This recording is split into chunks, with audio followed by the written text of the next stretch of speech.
Good morning class 11।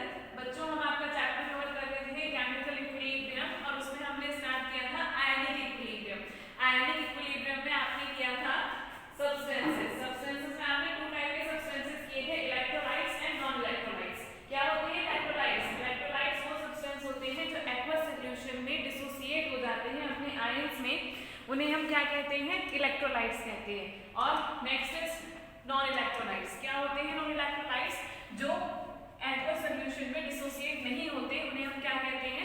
Non electrolytes कहते हैं। Again बच्चों, इलेक्ट्रोलाइट्स भी जो होते हैं वो टू टाइप के होते हैं। वो सब्सटेंसेस जो एक्वस सॉल्यूशन में कंप्लीटली डिसोसिएट हो जाते हैं उन्हें हम कहते हैं स्ट्रॉन्ग इलेक्ट्रोलाइट्स, और वो सब्सटेंसेस जो एक्वस सॉल्यूशन में पार्शियली डिसोसिएट होते हैं, दैट मींस कंप्लीटली डिसोसिएट नहीं होते हैं, उन्हें हम कहते हैं नॉन इलेक्ट्रोलाइट्स। इलेक्ट्रोलाइट्स के एग्जांपल जैसे कि HCl4, HCl3 and non electrolytes के एग्जांपल जैसे कि आपने पढ़े थे ग्लूकोज, यूरिया, फ्रक्टोज एक्सेट्रा, इन्हें हम क्या कहते हैं? नॉन इलेक्ट्रोलाइट्स कहते हैं। नेक्स्ट है बच्चों, आपने strong acid and strong bases के example, weak acid and weak base के एग्जांपल्स किए थे। उसके बाद आपने कुछ एसिड बेस थ्योरी की थी जिसमें आपने आर्हेनियस की एसिड बेस थ्योरी की थी, Bronsted acid base theory and Lewis acid base theory. तो सबसे पहले आता है बच्चों आर्हेनियस की एसिड बेस थ्योरी। क्या होती है Arrhenius acid base theory? Arrhenius acids वो होते हैं जो एक्वस सॉल्यूशन में H पॉजिटिव आयन को क्या करते हैं? डोनेट करते हैं, उन्हें हम क्या कहते हैं? Arrhenius acid. And Arrhenius base क्या होते हैं? जो एक्वस सॉल्यूशन में OH नेगेटिव आयन को डोनेट करते हैं, उन्हें हम कहते हैं आर्हेनियस बेस, जैसे कि NaOH, KOH। And Arrhenius acid H2SO4, HCl, HNO3 etcetera. Next is Brønsted acid. Brønsted acid base क्या होते हैं? ब्रॉन्स्टेड एसिड होते हैं जो H पॉजिटिव आयन को डोनेट करते हैं, उन्हें हम कहते हैं ब्रॉन्स्टेड एसिड, और जो H पॉजिटिव आयन को एक्सेप्ट करते हैं उन्हें हम कहते हैं ब्रॉन्स्टेड बेस। तो जितने भी आर्हेनियस एसिड होते हैं वो क्या होते हैं? ब्रॉन्स्टेड एसिड होते हैं। बट जो H पॉजिटिव आयन को एक्सेप्ट करते हैं वो क्या होते हैं? ब्रॉन्स्टेड बेस होते हैं। जैसे कि जितने भी नेगेटिव आयंस होते हैं, नेगेटिव आयंस बच्चों H पॉजिटिव को एक्सेप्ट कर सकते हैं, पॉजिटिव स्पेसिस को एक्सेप्ट कर सकते हैं, सो वो क्या होते हैं? ब्रॉन्स्टेड बेस होते हैं। Next is Lewis acid base theory. Lewis acid base theory क्या थी बच्चों? लुईस एसिड क्या होते हैं? वो कंपाउंड या वो मॉलिक्यूल जो एक लोन पेयर ऑफ इलेक्ट्रॉन को क्या करते हैं? एक्सेप्ट करते हैं, उन्हें हम कहते हैं लुईस एसिड। और लुईस बेस क्या होते हैं? लुईस बेस होते हैं वो कंपाउंड्स जो एक लोन पेयर ऑफ इलेक्ट्रॉन को डोनेट करते हैं, उन्हें हम क्या कहते हैं? लुईस बेस कहते हैं। सो जितने भी नेगेटिव आयन होते हैं वो क्या होते हैं? Lewis base. नेक्स्ट इज बच्चों conjugate acid base theory. Next आपकी थ्योरी है कॉन्जुगेट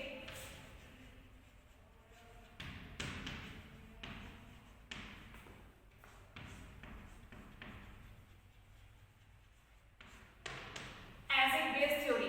क्या होती है बच्चों conjugate acid base theory? Conjugate acid base theory होती है जब किसी भी बेस में वो कंपाउंड्स, या फिर आप कह सकते हो वो कंपाउंड्स जो H पॉजिटिव को एक्सेप्ट करते हैं, ठीक है, H पॉजिटिव को एक्सेप्ट करने वाले कंपाउंड्स क्या फॉर्म करते हैं? कॉन्जुगेट एसिड फॉर्म करते हैं।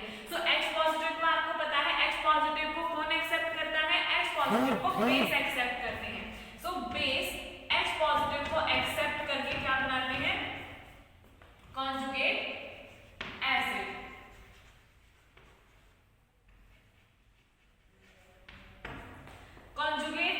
कॉन्जुगेट बेस क्या होते हैं बच्चों? कॉन्जुगेट बेस होते हैं वो एसिड जो H पॉजिटिव को डोनेट करते हैं, वो H पॉजिटिव को डोनेट करने के बाद क्या बनाते हैं? कॉन्जुगेट बेस बनाते हैं। सो क्या होंगे conjugate base? Acid H positive को डोनेट करने के बाद क्या फॉर्म करेंगे? बेस। कौन सा? Conjugate base. तो बच्चों कॉन्जुगेट एसिड होते हैं जब कोई भी बेस में या कोई भी कंपाउंड जब H पॉजिटिव को एक्सेप्ट करता है, तो वो H पॉजिटिव को एक्सेप्ट करने के बाद फॉर्म करता है कॉन्जुगेट एसिड। और कॉन्जुगेट एसिड्स होते हैं बच्चों, कॉन्जुगेट बेस कैसे फॉर्म होते हैं? वो एसिड जो H पॉजिटिव को डोनेट करते हैं, तो वो H पॉजिटिव को डोनेट करने के बाद क्या फॉर्म करेंगे? कॉन्जुगेट बेस फॉर्म करेंगे। सो बच्चों टू टाइप्स के होते हैं, स्ट्रॉन्ग एंड वीक। ऑपोजिट होता है वीक बेस H पॉजिटिव को एक्सेप्ट करने के बाद बनाते हैं strong conjugate acid. Weak base H positive को एक्सेप्ट करने के बाद बनाते हैं strong conjugate acid.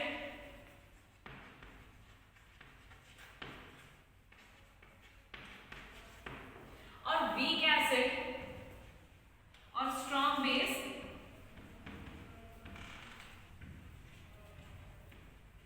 H positive को एक्सेप्ट करने के बाद बनाएंगे वीक कॉन्जुगेट एसिड। तो ये बच्चों ऑपोजिट होता है, आपको याद रखना है कि वीक बेस जो होते हैं वो H पॉजिटिव को एक्सेप्ट करने के बाद बनाते हैं स्ट्रॉन्ग कॉन्जुगेट एसिड, और स्ट्रॉन्ग बेस जो होते हैं वो H पॉजिटिव को एक्सेप्ट करने के बाद बनाते हैं वीक कॉन्जुगेट बेस। अभी हम इसके एग्जांपल करेंगे। नेक्स्ट है बच्चों आपका एसिड। एसिड जो होते हैं वो H पॉजिटिव को डोनेट करने के बाद बनाते हैं कॉन्जुगेट बेस। नेक्स्ट है बच्चों इसी तरीके से वीक एसिड जो होते हैं वो H पॉजिटिव को डोनेट करने के बाद बनाते हैं स्ट्रॉन्ग कॉन्जुगेट बेस। तो यहाँ पर आप लिखोगे वीक एसिड जो होते हैं वो H पॉजिटिव को डोनेट करने के बाद बनाएंगे स्ट्रॉन्ग कॉन्जुगेट बेस। इसी तरीके से बच्चों वीक बेस जो होते हैं स्ट्रॉन्ग एसिड जो होते हैं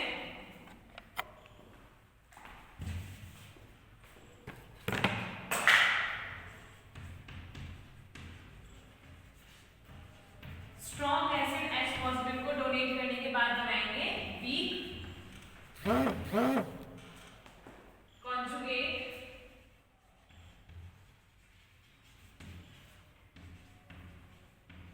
बेस।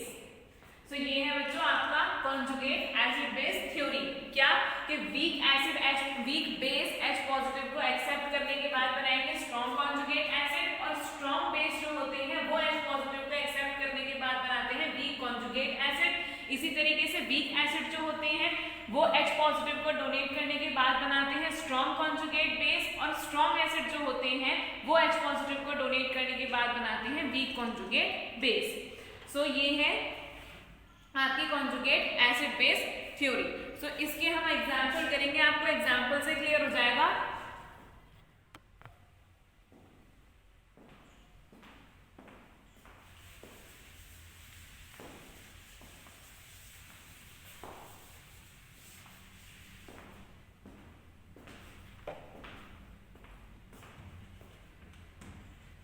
NO3 नेगेटिव ये H पॉजिटिव को एक्सेप्ट करने के बाद बनाता है HNO3।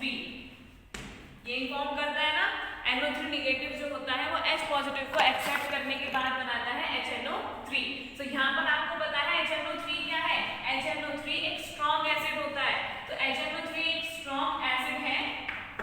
सो यहाँ पर NO3 नेगेटिव क्या होना चाहिए? Weak base. सो यहाँ पर आप क्या लिखोगे? Week conjugate acid. सो बच्चों जो वीक बेस होते हैं वो H पॉजिटिव को एक्सेप्ट करने के बाद बनाते हैं स्ट्रॉन्ग कॉन्जुगेट एसिड। आप एक और एग्जांपल ले सकते हैं HCO3 नेगेटिव। HCO3 नेगेटिव जो है H पॉजिटिव को एक्सेप्ट करने के बाद बनाता है H2CO3। क्या है बच्चों H2CO3? H2CO3 है हाइड्रोजन कार्बोनेट। क्या है H2CO3? Hydrogen carbonate. क्या होता है ये वीक एसिड होता है। सो ये अगर वीक कॉन्जुगेट एसिड है तो इसका मतलब HCO3 नेगेटिव क्या है बच्चों? Strong base. तो ये आपको याद रखना है कि वीक बेस H पॉजिटिव को एक्सेप्ट करने के बाद स्ट्रॉन्ग कॉन्जुगेट एसिड फॉर्म करेंगे, और स्ट्रॉन्ग बेस जो होते हैं वो H पॉजिटिव को एक्सेप्ट करने के बाद वीक कॉन्जुगेट एसिड को फॉर्म करेंगे। नेक्स्ट है आपका एसिड। एसिड जो होते हैं बच्चों यहाँ पर देखो HNO3। अगेन HNO3 को जब आप ब्रेक डाउन करेंगे तो HNO3 का ब्रेक डाउन करने के बाद क्या होगा? H पॉजिटिव फॉर्म होता है और NO3 नेगेटिव फॉर्म होता है। तो यहाँ पर आप ध्यान से देखो HNO3 ये क्या है? स्ट्रॉन्ग एसिड है। सो HNO3 अगर स्ट्रॉन्ग एसिड है that means NO3 negative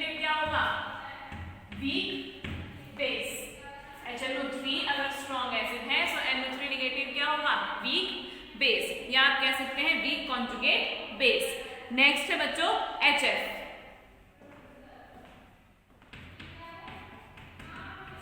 HF को अगर आप क्या करोगे, ब्रेक डाउन करोगे, तो किस में ब्रेक डाउन होगा, ये H positive and F negative. यहाँ पर आप क्या लिखोगे, वीक कॉन्जुगेट बेस। HF क्या है बच्चों, वीक एसिड। HF अगर वीक एसिड है तो F नेगेटिव क्या होगा, स्ट्रॉन्ग कॉन्जुगेट बेस। HF क्या होता है, ये एक वीक एसिड है, ठीक है। तो अगर ये एक वीक एसिड है तो F नेगेटिव क्या होगा, स्ट्रॉन्ग कॉन्जुगेट बेस। तो आपको ये याद रखना है, ये है conjugate acid base theory. Trick मैंने आपको बताई थी है, दोनों में क्या होता है, उल्टा होता है कि वीक बेस जो होते हैं वो H पॉजिटिव को एक्सेप्ट करने के बाद, अगेन मैं रिपीट कर रही हूँ, स्ट्रॉन्ग कॉन्जुगेट एसिड बनाते हैं। स्ट्रॉन्ग बेस जो होते हैं वो H पॉजिटिव को एक्सेप्ट करने के बाद वीक कॉन्जुगेट एसिड बनाते हैं। इसी तरीके से एसिड्स जो होते हैं वो स्ट्रॉन्ग एसिड जो होते हैं H पॉजिटिव को डोनेट करने के बाद वीक कॉन्जुगेट बेस फॉर्म करेंगे, और वीक एसिड जो होते हैं वो H पॉजिटिव को डोनेट करने के बाद स्ट्रॉन्ग कॉन्जुगेट बेस को फॉर्म करेंगे। नेक्स्ट है आपका एम्फोटेरिक स्पीसीज।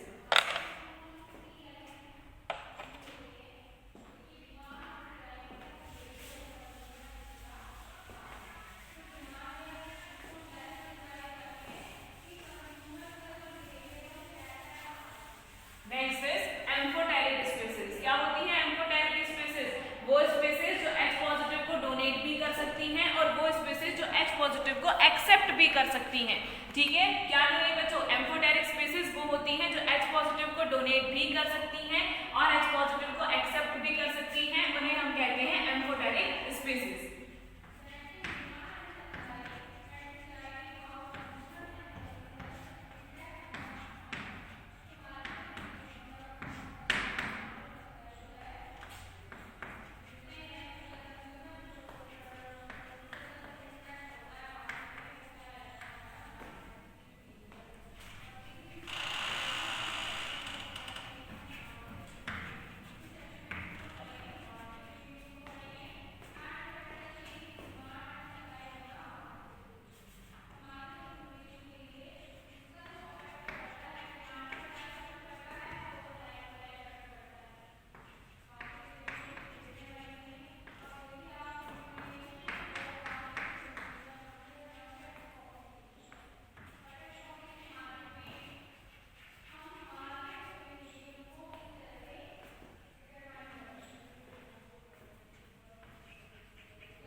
वो मॉलिक्यूल्स और कंपाउंड जो H पॉजिटिव को क्या कर सकते हैं, एक्सेप्ट भी कर सकते हैं और H पॉजिटिव को रिलीज, दैट मींस उन्हें डोनेट भी कर सकते हैं, उन्हें हम क्या कहते हैं, एम्फोटेरिक स्पीसीज कहते हैं।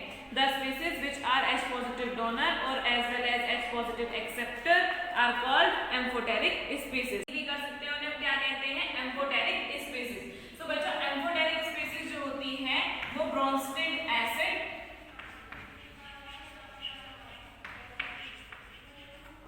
as well as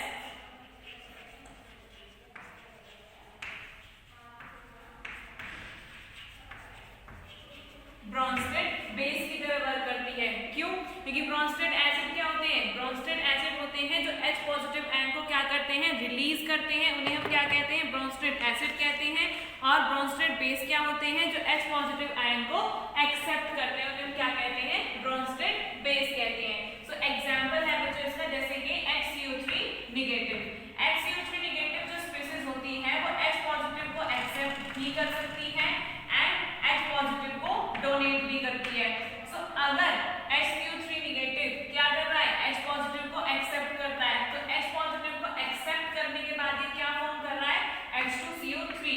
सो ये कैसे वर्क कर रहा है, एज अ बेस। और अगर HCO3 नेगेटिव क्या कर रहा है, H पॉजिटिव को डोनेट कर रहा है, सो ये क्या करता है बच्चों, इस H पॉजिटिव को भी H2CO3 में जो दोनों हाइड्रोजन आयन होते हैं वो रिमूवेबल होते हैं, उनको हटाया जा सकता है।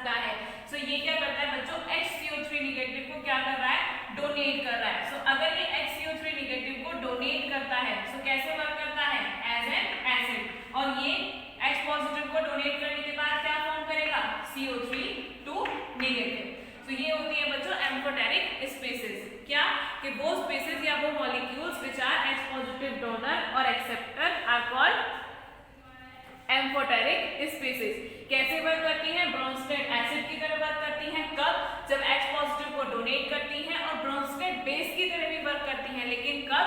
जब H पॉजिटिव को एक्सेप्ट करती हैं। सो नेक्स्ट है बच्चों आपका topic ionic product of water.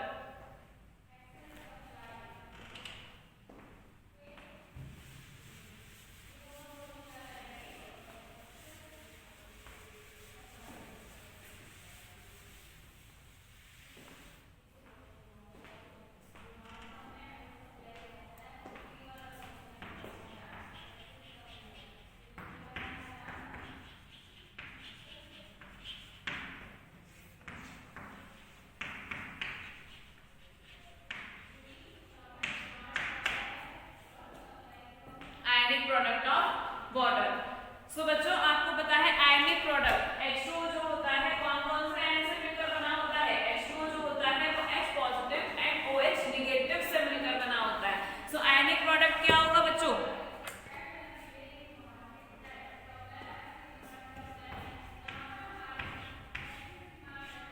Reversible का साइन लगाएंगे यहाँ पे हम। रिवर्सिबल का साइन क्यों लगाएंगे? क्योंकि H पॉजिटिव और OH नेगेटिव भी तो वापस से फिर ऐड होकर क्या फॉर्म कर रहे होंगे? H2O। सो H2O ब्रेक डाउन होकर क्या बनाता है? H positive and OH negative. यहाँ पर H पॉजिटिव क्या है? H पॉजिटिव है hydrogen ion and OH negative क्या है? Hydroxide ion. सो अगर आप law of mass action apply करते हैं एट इक्विलिब्रियम, इक्विलिब्रियम पर क्या होगा? आपको पता है इक्विलिब्रियम पर H positive and OH negative की जो कॉन्सेंट्रेशन होगी वो किसके इक्वल होगी? H2O के कॉन्सेंट्रेशन के इक्वल होगी। सो आप क्या लिख सकते हो? Applying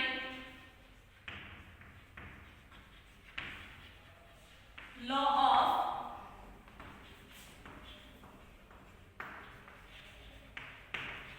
mass action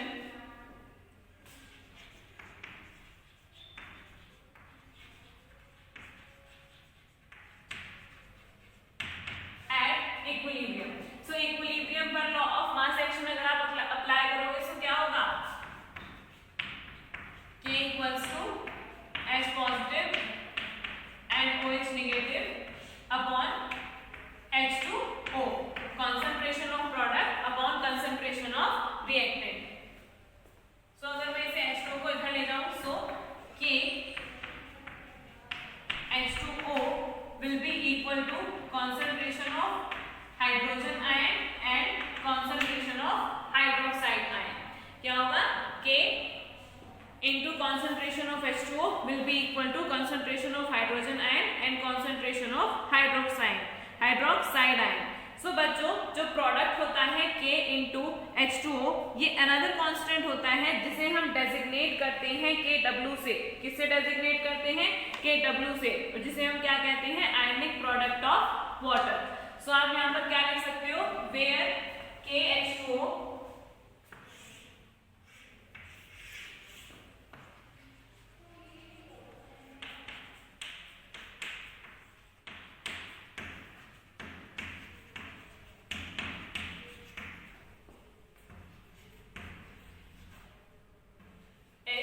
designated as ionic product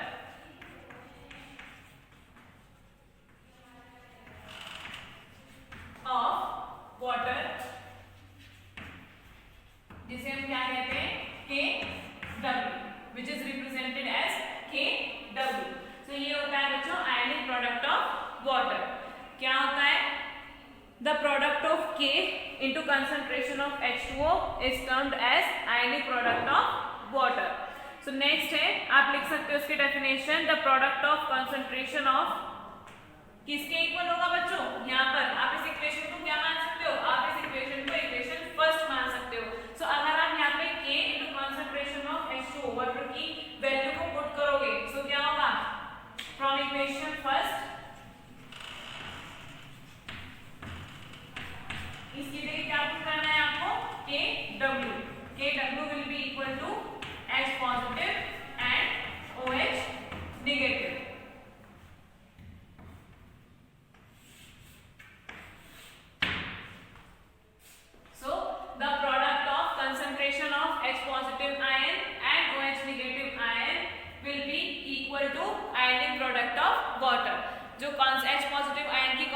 concentration and OH negative ion की कॉन्सेंट्रेशन का जो प्रोडक्ट होता है वो किसके इक्वल होता है? आयनिक प्रोडक्ट ऑफ वाटर। किससे रिप्रेजेंट किया जाता है?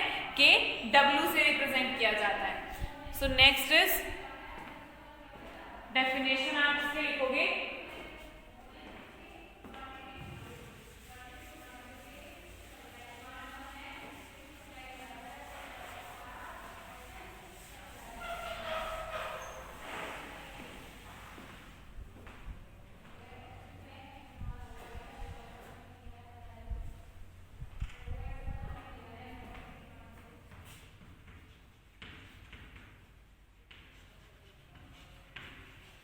the product of concentrations of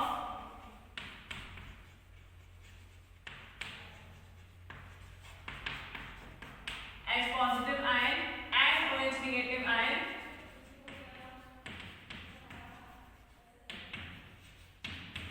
at a particular temperature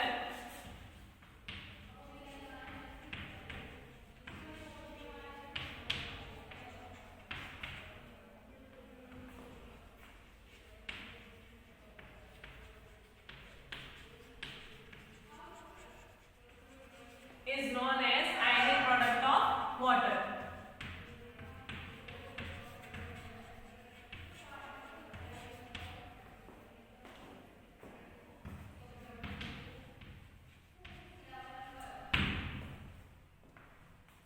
It is represented as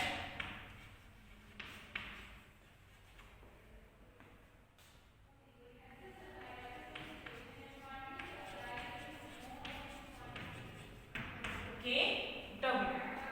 सो ये है बच्चों आयनिक product of water.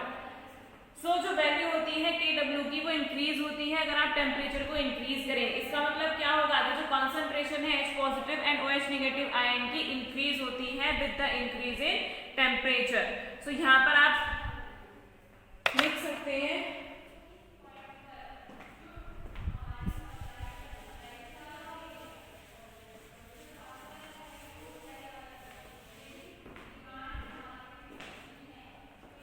the value of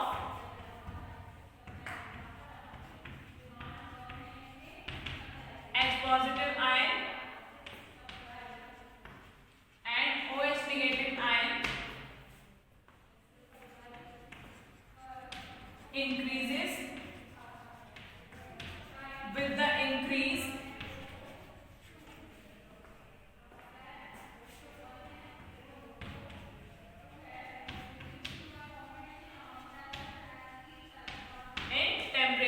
or you can say that the value of KW ionic product of water increases with the increase in temperature। जैसे जैसे आप temperature को increase करते जाएंगे वैसे वैसे आयनिक प्रोडक्ट की वैल्यू भी क्या होती जाएगी?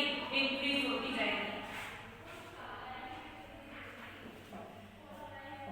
जैसे कि टेम्परेचर है आपका 0, 10, 25 एंड 100।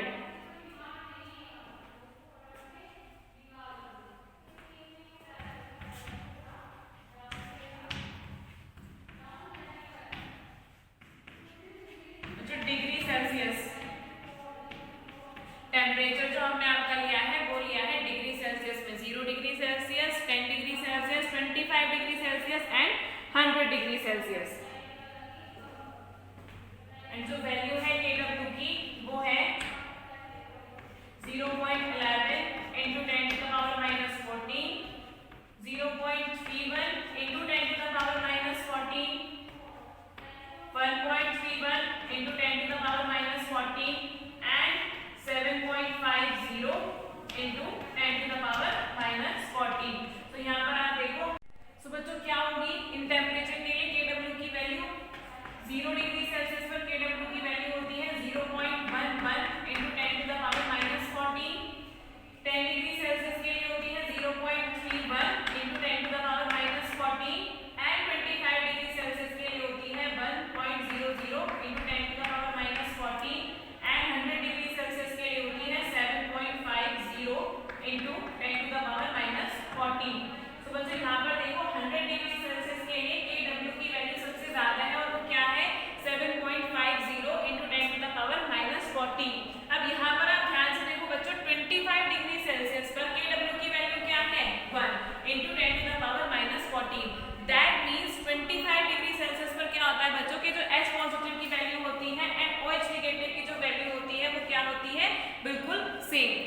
मीन्स कंसंट्रेशन जो होती है H पॉजिटिव की एंड OH नेगेटिव आयन की 25 डिग्री सेल्सियस पर क्या होती है, इक्वल होती है, और वो क्या होगी,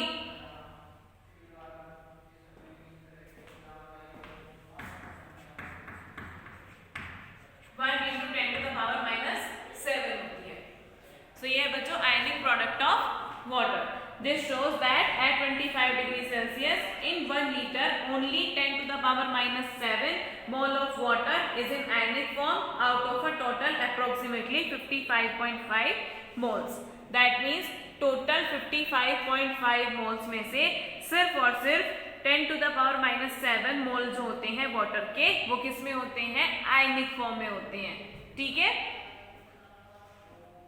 सो ये था आज का टॉपिक आपका conjugate acid base theory and amphoteric species and ionic product of water. Next हम बच्चों आपका स्टार्ट करेंगे नेक्स्ट क्लास में पीएच स्केल। तब तक आपको जितना भी आपको दिया हुआ है आपके एनसीईआरटी में, एनसीईआरटी से आपके जितने भी क्वेश्चंस हैं वो सब आप कवर करोगे।